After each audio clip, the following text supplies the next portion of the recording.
আমি আজ পর্যন্ত কোথাও বলি নাই যে I am the best friend of Neymar. আমি একজন এমপ্লয়ার, আমি ওর পরিবারের একজন কর্মচারী। আমি রবিন নেইমারের ঘনিষ্ঠ বন্ধু না। আমার সামনে ঠিক এই মুহূর্তে আপনারা যাকে দেখতে পাচ্ছেন, যে তরুণকে দেখতে পাচ্ছেন, তার নাম রবিন মিয়া। তাকে অনেকেই চেনেন এবং অনেকে তাকে সরাসরি না দেখলেও নামটা অন্তত জেনেছেন অনেকেই। তার নাম রবিন মিয়া এবং তার পরিচিতির বা এই যে বলছিলাম যে অনেকেই চেনেন, তার সবচেয়ে বড় কারণটা হচ্ছে ব্রাজিলের ফুটবল সুপারস্টার নেইমারের সাথে তার সখ্যতা গড়ে ওঠা, তার পরিবারের সদস্যদের সাথে তার ঘনিষ্ঠতা। এই সূত্রেই তাকে অনেকেই চেনেন। বিশেষ করে গত ওয়ার্ল্ড কাপে, কাতার ওয়ার্ল্ড কাপে তার পরিবারের সাথে তিনি যখন ফুটবল ম্যাচ উপভোগ করেন, তখন আমরা জানতে পেরেছিলাম যে তার সাথে তার পরিবারের যে ঘনিষ্ঠতা, নেইমার জুনিয়রের পরিবারের ঘনিষ্ঠতা।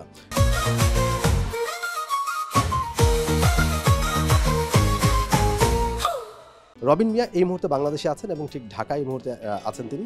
তার সাথে আমরা কথা বলতে এসেছি। তার বিশেষ একটা কারণ রয়েছে, যেটা হচ্ছে যে তিনি নেইমারকে বাংলাদেশে আনার ব্যাপারে কাজ করছেন এবং সেটা অলরেডি অনেকে জেনেও গেছেন।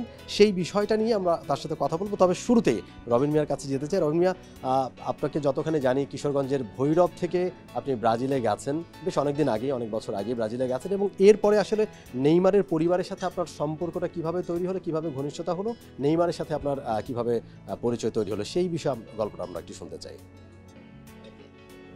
আমি 2008 সালে আমার বড় ভাই, আমার পরিবারের ব্যাকগ্রাউন্ডেই আমি সাউথ আমেরিকা গিয়েছি। সাউথ আমেরিকা যাওয়ার পর থেকে ফুটবলের প্রতি আমার অন্যরকম একটা প্যাশন ছিল, যে আমি নিজেও ফুটবল খেলতাম, হয়তো বা ওই লেভেলে যেতে পারি নাই। ওই ভালোবাসার জায়গাটা থেকে আমার একটা চাহিদা ছিল যে আমি কোনো একদিন নেইমারের সাথে দেখা করব বা ওকে কাছ থেকে দেখব। আর ওই জায়গাটা থেকেই একটা লং প্রসেস, যে চেষ্টা, আমি 4 বছর কন্টিনিউ চেষ্টা করার পর আমি সেটা আর্ন করতে পারছি।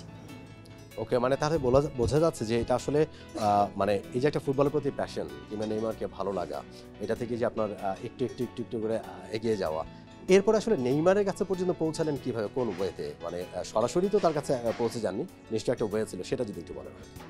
নেইমারের খুব কাছের বন্ধু জোয়াও সেলসো, ও আমার লেটিনে আমরা দুজন মিলে বেশ কিছু বিজনেস করতেছি। আমাদের সেকেন্ড ডিভিশন ক্লাব আছে, তারপর আমাদের জার্সির বিজনেস আছে, আমাদের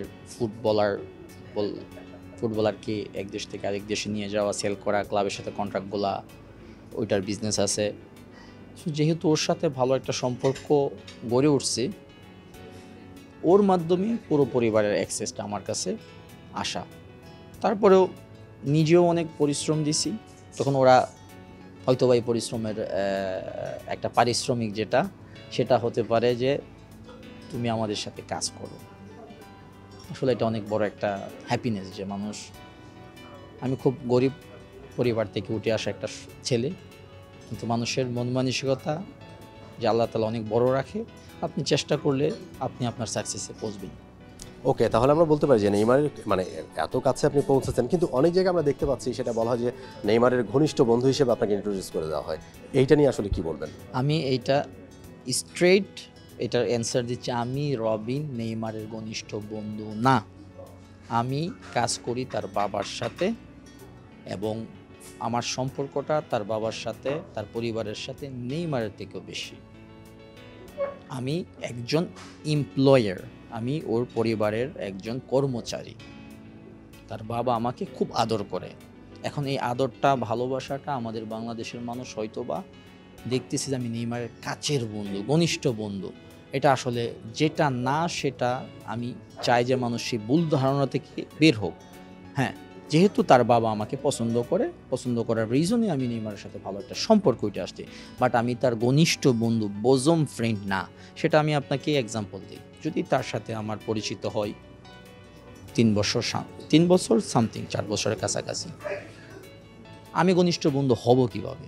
ঘনিষ্ঠ বন্ধু হবে তারাই যারা ছোটোবেলা থেকে ক্লাবে প্র্যাকটিস করছে, একসাথে বড় হয়েছে, তারা ঘনিষ্ঠ বন্ধু।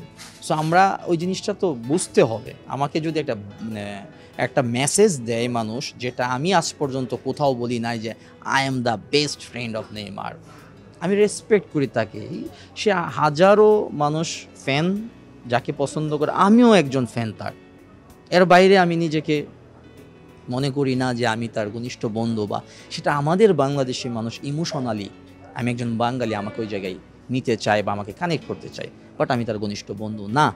আমি তাদের পরিবারের একজন কি বলবো, ভালো ছেলে, আমাকে আদর করে, আমি তার বাবার সাথে কাজ করি। এক্স্যাক্টলি, আমরা আসলে অনেক জায়গায় দেখেছি যে আপনাকে ওইভাবেই ইন্ট্রোডিউস করে দেওয়া হচ্ছে যে নেইমারের খুবই ঘনিষ্ঠ বন্ধু।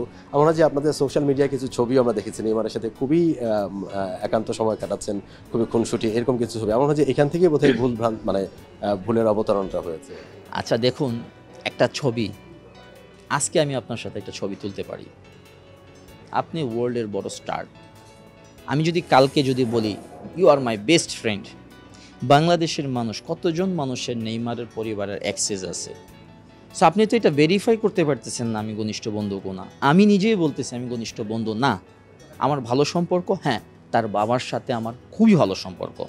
আর নেইমারের পুরো বিজনেসটাই দেখে তার বাবা, সে ম্যানেজার। নেইমারের সারা বিশ্বের মধ্যে ইউনিক একমাত্র ম্যানেজার হলো নেইমার ফাদার। অনেকে আমাকে বলে আইডেন্টিটি দেয়, এদিকে আসো রবিনকে পরিচিত করায় দেই, এই সেই রবিন যে নেইমারের ম্যানেজার। তখন আমি বলি সরি ভাইয়া, আমি কিন্তু নেইমারের ম্যানেজার না, আপনারা ভুলভাবে আমাকে ইন্ট্রোডিউস করতেছেন। আর আমি চাই না কোনো ভুল ইনফরমেশনে কারো কাছে ইন্ট্রোডিউস হই, আমি যেমন তেমন। সো এই বিষয়টা ক্লিয়ার করতে হবে আমাদের মধ্যে। বাট তারপরেও এটা তো সত্য যে নেইমারের সাথে আপনার একটা সখ্যতা গড়ে উঠেছে, একটা খুব ভালো সম্পর্ক, তার বাবার মাধ্যমে হোক কিংবা তার পরিবারের সদস্যদের মাধ্যমে যেভাবে হোক। নেইমারকে আসলে কাছ থেকে দেখেছেন এবং এই বিগত 4 বছর ধরে দেখে আসছেন, তার আগে থেকেই তার ফ্যান আপনি। নেইমারকে আসলে কাছ থেকে দেখার পরে কি মনে হচ্ছে একজন ব্যক্তি হিসেবে নেইমার? যখন দেখতে পারি নাই তখন এক ধরনের চিন্তা ভাবনা ছিল, যখন দেখতে পারছি তখন, আর এখন যখন কাজ করতেছি টোটালি ডিফারেন্ট। ওরা আসলে আমি মনে করি আমার মতো একটা সাধারণ ছেলে নেইমার, তার পরিবারও সাধারণ, অসাধারণ আমরা ভাবি। বিশেষ করে আমরা বাংলাদেশি মানুষ যারা, তাদের ইমোশনের জায়গাটা অনেক বেশি, আমরাও সাধন করে নিই। আমি অনেক জায়গায় বলছি যে নেইমারের বন্ধু হিসেবে আমি আইডেন্টিটি বাংলাদেশে যেটা পাইছি, আসলে তার চেয়ে বড় আইডেন্টিটি আমি রবিন, একজন বাংলাদেশি, এটা আমার আইডেন্টিটি। আর আমি যদি বলি, আমি যদি কোনো দিন বাংলাদেশের স্পোর্টস নিয়ে, বাংলাদেশের নেক্সট জেনারেশন নিয়ে কিছু প্রোডাক্টিভ কিছু করতে পারি, তাহলে আমি নিজেকে গুড ফিল করব। বাট একজনের বন্ধু হিসেবে this is not my identity. আমি মনে করি না যে আমার আইডেন্টিটি হতে পারে আমি একজনের বন্ধু। আপনিও তো নেইমারের বন্ধু হতে পারেন, একটা ইভেন্টে যান, আপনার কোয়ালিটি আছে বা আপনি ভালো কিছু করছেন, তো আপনিও তো নেইমারের একজন ফ্যান, একজন ফ্রেন্ড হতে পারেন। সেটা তো আমি কোনো রিচ করতেছি না যে অ্যাজ এ ফ্রেন্ড হিসেবে আমি যদি নেইমারকে বাংলাদেশে নিয়ে আসি, বাংলাদেশের ফুটবলের জন্য কিছু করতে পারি, তার পার্টিসিপেশনে বা বাংলাদেশের ফুটবলকে ইন্টারন্যাশনালি এই কন্ট্যাক্টগুলো ইউজ করে আমি কোনো কানেকশন বিল্ড আপ করতে পারি, দেন আমি বলবো যে আমি রবিন কিছু একটা করতে পারছি। বাংলাদেশের মানুষের মধ্যে ফুটবলটা এমনভাবে কাজ করে, এই আবেগটা এমনভাবে কাজ করে। নেইমার কি বিষয়গুলো জানেন যে তাকে নিয়ে বাংলাদেশের মানুষের যে চিন্তা ভাবনা বা তাকে কতটা ভালোবাসে বাংলাদেশের মানুষ, এই বিষয়গুলি সম্পর্কে কি তিনি জানেন? দেখুন, বর্তমানে মানুষ যদি বলি তার সব অ্যাক্টিভিটি এখন রেড সোশ্যাল। যখনই আপনি নেইমারের ইনস্টাগ্রাম বা ফেসবুক এই পেজগুলো যখন তারা হাত দেবে, তাদের কাছে স্ট্যাটিস্টিক্স রিপোর্ট চলে আসে যে তার কোন দেশে কতজন ফলোয়ার। অবভিয়াসলি বাংলাদেশ কোনোটাতে সেকেন্ড, কোনোটাতে থার্ড। সো 100% ওরা সব কিছুই জানে। কখনো কথা হয়েছে এটা নিয়ে আপনার সাথে? অবশ্যই কথা হয়েছে, এবং আমাদের সামনে প্ল্যানিংও আছে যে নেইমারের কিছু কাজ করা অফিসিয়ালি আমরা বাংলাদেশের ছেলেদেরকে নিয়ে, আইটির কিছু ছেলেদেরকে নিয়ে। সেটার জন্য আমি অলরেডি কাজ করতেছি, দেখতেছি কীভাবে সাপোর্ট করতে পারি, কিভাবে পার্ট হতে পারি। অবশ্যই, হয় নট। নেইমারের সাথে যখন প্রথম এটা নিয়ে কথা হয় আপনার, তখন তার রিয়াকশনটা কী ছিল? মানে বাংলাদেশ সম্পর্কে বা বাংলাদেশ প্রেক্ষাপটে যখন তার সাথে কথা হয় যে তার এত ফ্যান ফলোয়ার্স বাংলাদেশে আছে, এইটা নিয়ে তার রিয়াকশনটা কেমন ছিল? দেখুন, আপনারা যেভাবে ভাবেন যে ও এত ব্যস্ত সারা ওয়ার্ল্ডের মধ্যে, ওর সাথে যখন আমি কোথাও গিয়ে বসি, হয়তো বা একবেলা খাবার খাইতেছি, সো আমি যে একটা কথা বলবো, আমি তো শুধু বাংলাদেশ নিয়ে তার সাথে আমি যেতে পারবো না অ্যাজ এ প্রফেশনাল জায়গা থেকে। তখন বলবে যে এই ছেলের তো শুধু ইন্টারেস্টে আমার কাছে আইসা ছবি তোলা বা আমার সাথে টাইম স্পেন্ড করে মানুষকে শো করা। আমি সেটা আসলে চাই না। আমি আমার সম্মান মেনটেন করার জন্য আমি আগে কাজ করতে চাই। আমার যতগুলা পিকচার আপনি দেখবেন, কোনো পিকচারই আপনি দেখবেন না যে লাইক গেলাম একটা সেলফি তুললাম, না। All picture natural. একটা ইভেন্টে আসি, কথা বলতেছি বা একটা ইভেন্টে পার্টিসিপেট, সবাই পিকচার তুলতেছি। কারণ কি জানেন, ন্যাচারাল কোনো কিছু মজাই আলাদা। আমি হইতে চাই না যে কারো কাছে গিয়ে একটা ছবি তুললাম, এটা শো করবো। আমার আসলে শো করার যে জিনিসটা যদি হইতো, যখন ফার্স্ট নেইমারের সাথে আমার ছবি ছিল, আপনারা ওয়ার্ল্ড কাপের আরও আগেই ছিল, আমি তখনই এক্সপোজ করতে পারতাম। কারণ কি জানেন, আমি চাইছি কাজ। কোনো আলাদা কোনো রিজন কি আছে এবার বাংলাদেশে আসার? বাংলাদেশে আসার রিজন দেখুন, আমি ছিলাম আমার বসের সাথে ছিলাম ট্রাভেলে, রাশিয়াতে ছিলাম। তখন আমার বস আসার সময় আমি বলছি তুই, ওরা গেছে ইয়েতে সৌদি আরব, মাবির বার্থডে। তখন আমি বস চলে গেছে ওই জায়গায়, আমি চলে আসলাম আম্মা আব্বু একটু দেখে আসবো, আর বাংলাদেশে আমার কিছু অ্যাক্টিভিটি আছে, এটা করে আসবো। এটার জন্য নেইমার অ্যানাউন্স যেটা, সেটাও আমরা কনফার্মেশন বস দিয়ে দিয়েছে। এখন আমরা বাকিটা অপেক্ষা করতেছি বাকি প্রসেসটার জন্য। ওকে, ওইটাই যদি একটু ক্লিয়ার করতেন যে এবারে অলরেডি আমরা দেখতে পেরেছি বা জানতে পেরেছি যে নেইমারকে বাংলাদেশে নিয়ে আসার জন্য কাজ করছেন আপনি, এবং অনেকটা অগ্রগতিও হয়েছে সে বিষয়ে, এটা যদি একটু ক্লিয়ার। এটা যদি বলি, আমার একটা নিজের রেসপন্সিবিলিটি যে আমি লাস্ট ইয়ারে আমরা বলেছিলাম কি নেইমার আসছে, অলরেডি একটা নিউজ অ্যানাউন্স দিয়েছিলাম, আজ পর্যন্ত আসে নাই।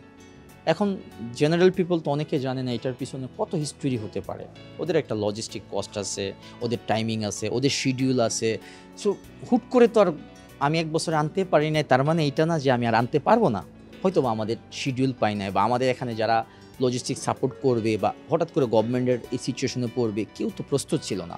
মেইন রিজনটা কি ছিল? এর আগে যখন আপনারা আনার ব্যাপারে আমরা শুনেছিলাম যে সে আসবে এবং অনেকটা অগ্রগতি হয়েছিল, সেটা মানে সে না আসার বা আনতে না পারার মেইন রিজনটা কি? মেইন রিজনটা ছিল এক হলো গিয়ে ওর শিডিউলই ছিল না, 1 নাম্বার। 2 নাম্বার, যারা বাংলাদেশ পার্ট থেকে যেভাবে ইভেন্টটা করতে চাইছিল, তারা ইভেন্টটা প্রপার ওয়েতে এখন পর্যন্ত প্রেজেন্টেশন করতে পারে নাই।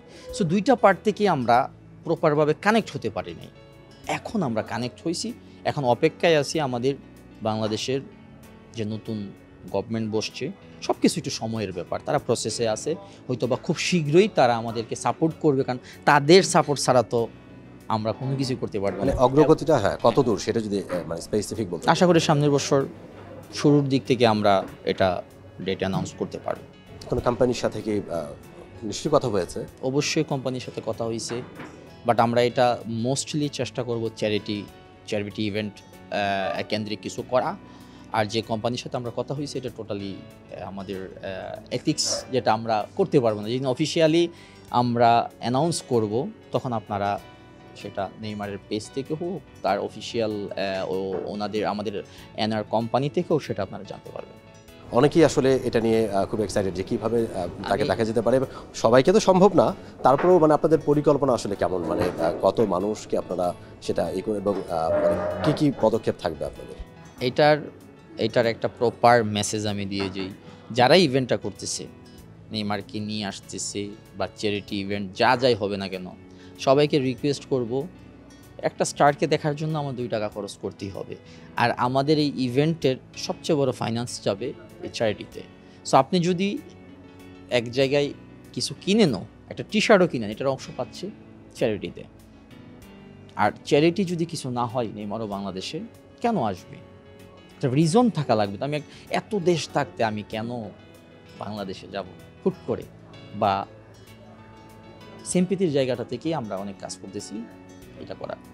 ওকে, এই বিষয়টা নিয়ে একটা মানে যেমন পজিটিভ দিকও আছে, নেগেটিভ দিকও আছে। অনেকে বলছেন যে আসলে রবিন এটা বলছেন এর আগে তো আনতে পারেননি, এইবার আসলে কতটা বিশ্বাসযোগ্যতা জায়গা আছে যে তিনি এটা করতে পারবেন, কিংবা রবিনকে আসলে কেন বিশ্বাস করব আমরা, মানে তার সাথে নেইমারের কতটুকু কথা হয়েছে বা কতটুকু এটা নিয়ে আসলে পজিটিভ ওয়েতে তারা চিন্তা করতে পারবে। কে বিশ্বাস করুক না করুক সেটা আমার দেখার বিষয় না। আমি কি করতে পারবো সেটা আমি করব। আমার আমার যে দায়িত্ব, নেইমারকে একসময় আনার জন্য চেষ্টা করছিলাম, ওই প্রবলেমগুলোর জন্য করতে পারি না, এখন আমি করব, এটা আমি করে দেখাবো। This is my responsibility. এটা নিয়ে কি ফুটবল ফেডারেশন কিংবা মানে সরকার পর্যায়ে কারোর সাথে কথা হয়েছে বা আলাপ হয়েছে, কিংবা হলে সেটা কতটুকু, মানে কোন পর্যায় পর্যন্ত? আমরা বসবো, আমরা কথা বলবো, সবার সাথে কথা বলবো। সবার ইউনিটি দরকার। একটা ভালো ইভেন্ট দেখেন, এত বড় একটা ইমেজ আমাদের দেশে আসবে, সেটা সাকসেসফুলি করার জন্য, এটা আমাদের দেশের জন্য একটা ইমেজ। যখন নেইমার যখন আসবে, তার পেজ বা তার ফ্যামিলির, বা তারা যখন আমরা বাংলাদেশ ট্রাভেল করছি, সেটা কি মনে করেন না আমাদের বাংলাদেশের জন্য অনেক বড় একটা ইমেজ? সো ওই ইমেজটা যদি সাকসেসফুল করতে হয়, সবার পার্টিসিপেশন লাগবে, সবার ইউনিটি লাগবে। যে না, এটা আসলে আমাদের ফুটবলের জন্য অনেক বড় একটা ইমেজ হবে, যে যদি ওকে নিয়ে আসতে পারি আমরা। ও তো রানিং ফুটবলার, মানে তাহলে এটা এখন অ্যানাউন্সমেন্ট পর্যায়ে আছে, তাই তো? মানে আমরা বিষয়টা এইভাবে বলবো। অলরেডি অ্যানাউন্স হয়ে গেছে, অ্যানাউন্স পর্যায়ে নাই, অলরেডি অ্যানাউন্স হয়ে গেছে নেইমার আসবে। ওই অ্যানাউন্সমেন্টের পরের যে অগ্রগতির বিষয়গুলো বলছি যে সেই বিষয়ে এখন আপনারা অ্যাডভান্স হবেন। আমি ওইটাই বলছি। অবশ্যই ওই অবশ্যই পর্যন্ত আমরা এখন অলরেডি প্রজেক্ট দাঁড় করাচ্ছি, কবে কি কিভাবে কি কি ইভেন্ট কেমনে কি সবগুলো হচ্ছে, এখন কাজ করতেছি আমাদের। এই কাজটা আমি প্রকাশ করবো না এখন, আমি প্রকাশ করলে সারপ্রাইজ থাকলো কই। For more updates, subscribe to our YouTube channel and click on the bell icon. Follow us on Facebook and Instagram. Download T-Sports app to enjoy exciting games and highlights. Visit tsports.com.